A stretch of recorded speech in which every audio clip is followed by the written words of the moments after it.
John McMullen, 97.3 ESPN.com, at JF McMullen on Twitter. Of course, the Eagles and the Falcons this weekend. You can listen to the special Sports Bash Eagles pregame show. Countdown to kickoff begins at 2 p.m. live from the Wonder Bar in Atlantic City. Stop on out and see us. We'll have all sorts of Eagles swag, Eagles Radio Network tees and koozies and bottles and all sorts of stuff. So come on out to Wonder Bar, Atlantic City, 3701 Sunset Avenue for Eagles and Falcons. The pregame, Johnny Mac will be live at Lincoln Financial Field for Eagles and the Falcons. John, a lot to get into today. Obviously, the Eagles getting ready for the Falcons back at practice today. And Doug Pederson speaking to the media. You wrote a couple of pieces at 97.3 ESPN.com. What do you think the mood of Doug Pederson was today? He's ready. He's ready for the playoffs. He was in a surly mood this morning. And I wrote about it. And, hey, maybe it works, maybe it doesn't work. But I thought it was a bit of a contradiction in the fact that he was sort of trying to preach business as usual. You don't want to make this out to be more than it is. You don't want the players to sort of shrink on the bigger stage, keep everything the same, routine, and then he completely changes the way he handles himself, which is not business as usual. So I found that a little interesting. And, hey, it's his first playoff game. It's his first, not in the NFL, obviously. He's been a long-time player, assistant coach, been in many playoff situations, but this is his first one as a head coach. I think you kind of learn as you go along the way. It's clearly lip service, the business-as-usual aspect, because it is a bigger deal. Everybody knows it. The coaches know it. The players know it. And you can see that the anxiety level is up around here. There's no question about that. The anxiety level because they feel as the number one seed that they would be a failure if they lost? Well, it depends on who you ask. And I think a lot has been made of the fact that they're the first number one seed that's an underdog in the divisional round. Well, they know why that is. Yeah, we all know why that is. But some players they take it as a slight. Some players take it as a slight. Some players ignore it and don't pay any attention to it whatsoever. So I think you have a different group depending on where you're going to take the temperature. But I'll just say this anxiety obviously probably doesn't exist if Carson Wentz is healthy and on the field. I think it's a very different sort of mood here. John McMullen at practice today. Of course, Doug Pederson speaking for the first time in a little while here. He got a chance to, or the media got a chance to talk to him, and as John says, he seemed a little on edge a little bit there. So what's his message to Nick Foles this week? Nick, be Nick. Stay aggressive. And we were joking a little bit that maybe that's probably not the best message. You don't want the Nick Foles that played, obviously, in Week 16 and a little bit in Week 17. That's not a good Nick Foles. So I don't want Nick to be that Nick. But what you do want him to be is what he has been in the past, and that's a competent NFL quarterback. You don't want him trying to do things he can't do, especially against this defense, which is cover three heavy. Dan Quinn, it's the Seattle defense. They're not going to let you have the opportunity to get a lot of big plays, but they will give up a ton underneath, and they will play that bend, but don't break philosophy. So I think the message has to be play a very clean game, no penalties, no negative plays, stay ahead of the sticks, and go on those long 13, 14-play drives. I think that might tell the story of this game. If the Eagles play a clean game, I think they can beat this team. If they don't, I think they're going to be in trouble. Now, John, was this the ideal matchup for the Eagles? And I get they would have had either New Orleans, Carolina, or Atlanta in this round. Obviously, I think everybody would have at least liked to play the Saints. But if the Eagles had to pick their poison between these three teams, were the Atlanta Falcons the ideal matchup for this particular game?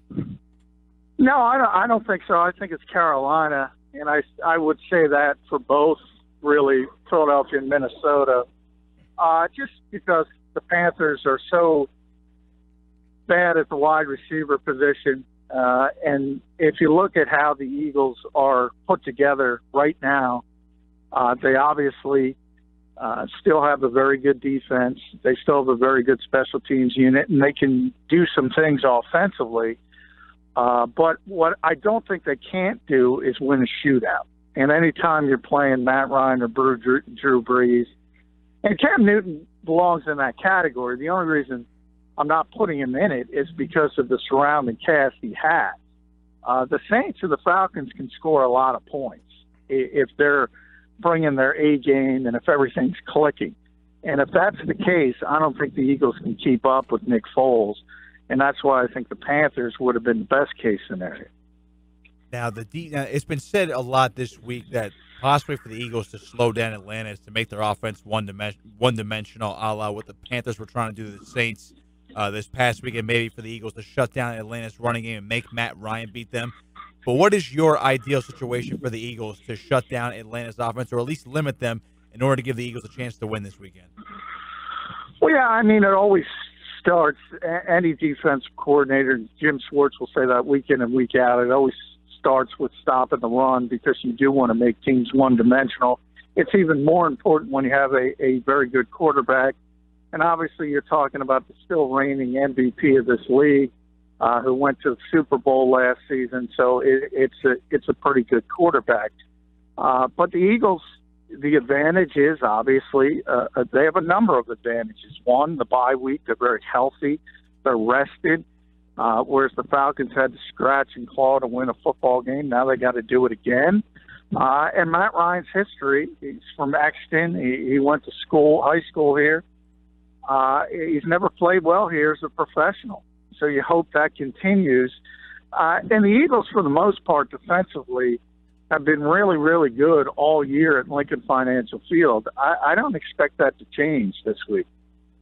Now, you did mention healthy, but Ellerby did not practice today. Is that a big cause for concern for this weekend, or do you still expect him to be fully healthy come Saturday?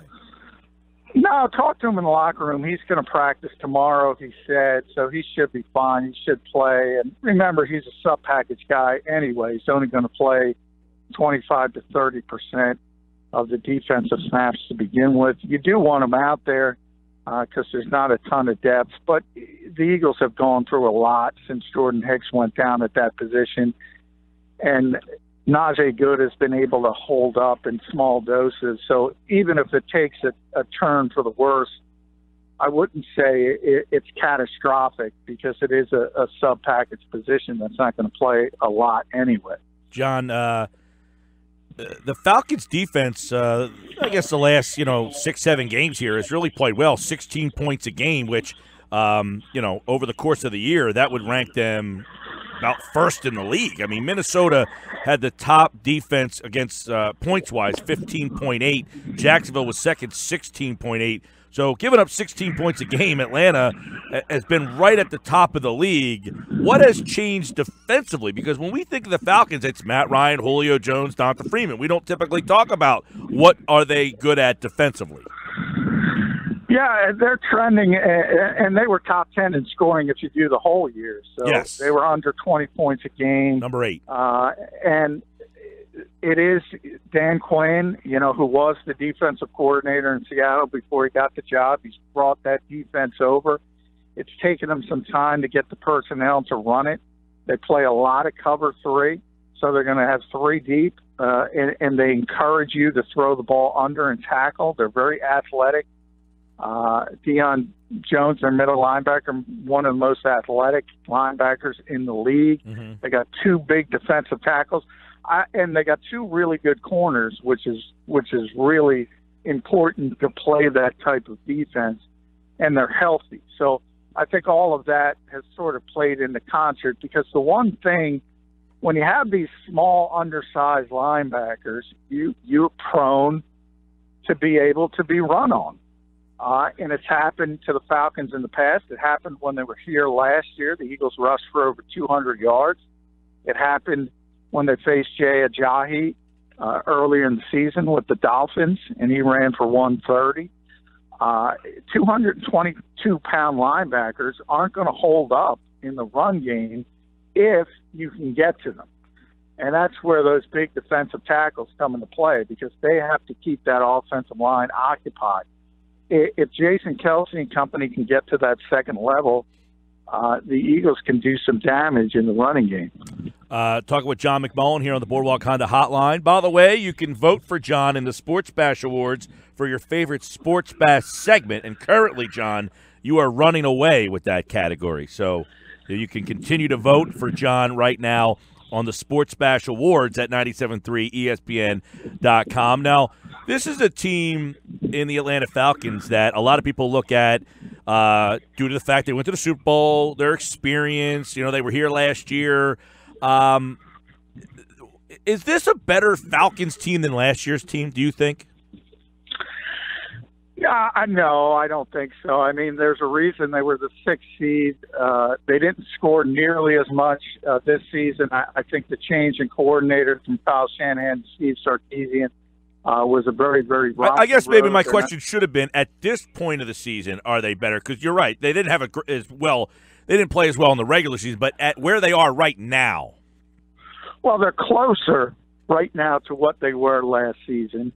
But again, they were a Super Bowl team that should have won the Super Bowl, largest collapse in Super Bowl history. So I'm not going to say they're better, but they're closer to what they were earlier in the season. They're not a typical number 6 seed. They're generally better than the 6 seed is, certainly better if you look at the competition on the AFC side in the divisional round. It's better than you expect when it's 1 versus 6. And that's obviously a concern for the Eagles, because they are a very good football team. And if they play at a high level, they're going to be a difficult out. Now, John, when you were talking to the players throughout in the locker room, and going back to what they said or what you said before, how they feel that disrespect. I mean, obviously they're underdogs for a reason, but they don't have Carson Wentz at starting quarterback. But do you really think this is fueling this entire Eagles locker room? The fact that the NFL, or at least the media, seems to quote unquote disrespect them with the line on the game, and also that they're not giving the Eagles much of a chance against the Falcons. No, I mean, well, it's not the media. I mean, Las Vegas sets the line, and obviously they do it for a reason. And if Carson Wentz was here, the Eagles would be a 6 to 7 point favorite, and they're a 2.5 point underdog. So that kind of tells you the impact he has, not only on this team, but the league as a whole. So I think it depends on the player. Fletcher Cox was adamant about it. He's upset about it.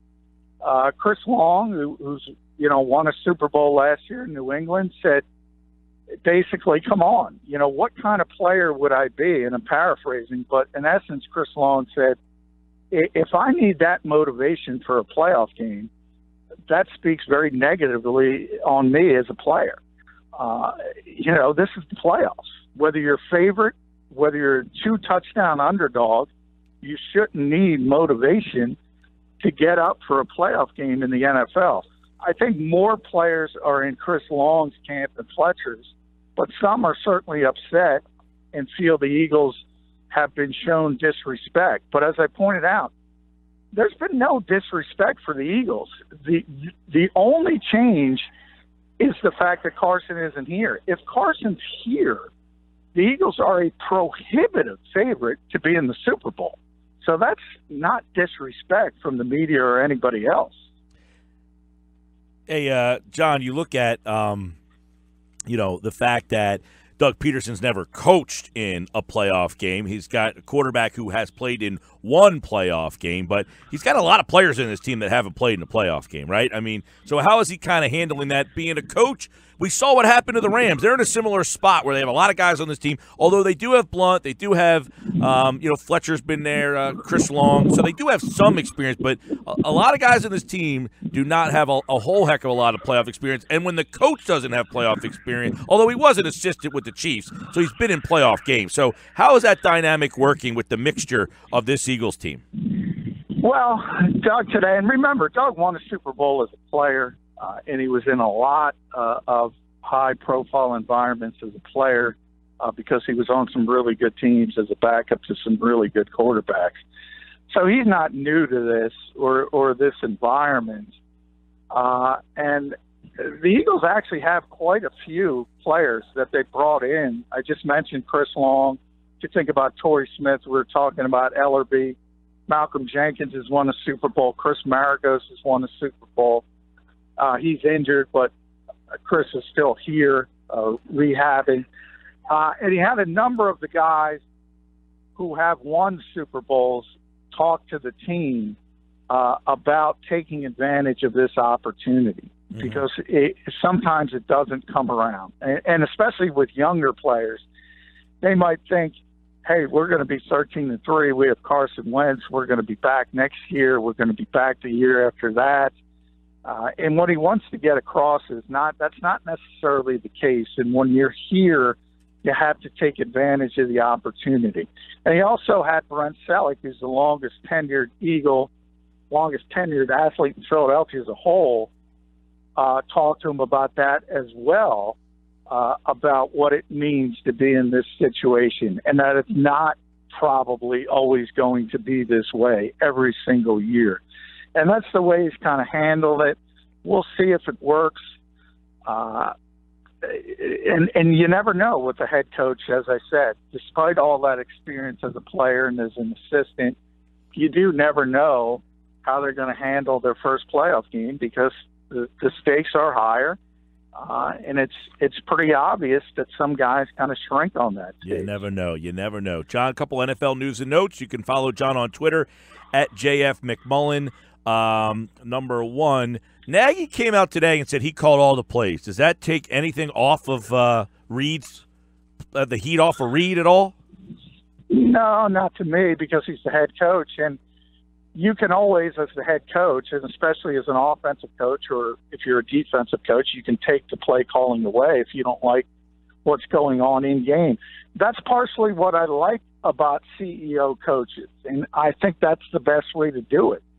Because you want to be able in game to kind of survey the entire team. And if something's not going well, and obviously things weren't going well in the second half, well, Andy has a responsibility to step in and say, we need to do this, we need to do that to make up for Travis Kelce. It's not working. So, I mean, you're the head coach of an NFL team. The buck stops with you. And Andy knows that. He'd be the first to admit that. So, I don't think he would want that excuse or ask for that excuse. John, as far as Matt Nagy is concerned, do you think this was the best fit for him? I know he also interviewed with the Colts as well. He said he actually liked the Bears roster as a whole even better. Can you foresee Matt Nagy being the quote-unquote next Sean McVay and him working with Mitch Trubisky, or do you think this might not totally work out for the Chicago Bears? Well, he's got to be, because Trubisky didn't look good this year. It's very limited, very raw. And if you're going to compare him to Andrew Luck, it's, that's night and day. So the question is Andrew Luck going to be healthy? Now, that's a legitimate concern. If he's not, if he can't play, well, then, yeah, the Bears are in a much better situation. Because Chicago, people may not realize it, but they had a pretty darn good defense this year. They have some talent on that side of the football. So from 1 through 53, he's probably right. The Bears are in a better position than the Colts. But as we all know in this league, the value of the quarterback position, Andrew Luck is light years ahead of Mitchell Trubisky. So it all depends on his health. All right, John, of course, all the action right here, Saturday and Sunday on 97.3 ESPN. Busy week still ahead. Tomorrow, nobody's speaking, right? No media tomorrow? No, there's an open locker room, but no coaches Gotcha. or anything of that nature. So just players tomorrow. Yeah, they threw us off a little bit. The schedule's a little and I said we talked about this earlier. The Saturday Eagles games have not gone very well for them. They played the Saints on the Saturday. They played the Redskins that year with Chip when they needed that game. They got bombed against the Skins on a Saturday. They have not played well in these Saturday games. Yeah, I think they've lost 3 straight on Saturday in the playoffs, but I think and Bob Petrone was the one who told me this, so he would know better. But I think the last time they did win on Saturday, some positive is against the Falcons. So oh, okay. I don't quote me on that. And their last, by the way, their last playoff victory at home, right, was with Jeff Garcia, a backup. Yeah. There you go. Backup quarterback. So the backup QBs at home in Philly. John, a couple questions that we posted to the listeners. We'll get your take. Which of the 4 quarterbacks do you think has the best chance to take their team to the Super Bowl? Case Keenum, Marcus Mariota, Nick Foles, or Blake Bortles? Case Keenum. He's the best of that group. I don't even put Case Keenum in that group anymore because he's basically played the entire season. Yeah, well, he's not in the next. But the point was, there's 8 quarterbacks. Yeah, I get it. Yeah, he's not in the next group. In that next category. No. But I no longer consider him the backup there. He's the starter. That's the only thing I meant by that. So yep. Of the second-tier group, and Bortles and Mariota are just well, they're both starters, too. The only backup there is Foles. Yeah, they're torture to watch. They should be backup. That's what I'm trying to say. But, yeah, I mean, and plus Minnesota has the better team, so that adds into it as well. And they're playing at home, and that's a very difficult place to play for opposing teams. So I would say of those 4, the second level 4, he's got by far the best chance. The best defense left in the playoffs is Minnesota or Jacksonville. I think it's the Vikings because they've been together so long in Mike Zimmer's system now. And I have so many guys who've been there for the entire time. So you look at their stars, Everson Griffin, Linval Joseph, Xavier Rhodes, Eric Kendricks, Anthony Barr, Harrison Smith. And that's a lot of stars, number one. So they have a ton of talent, and they've all played together for 3 years. So I think that's why that group is so special.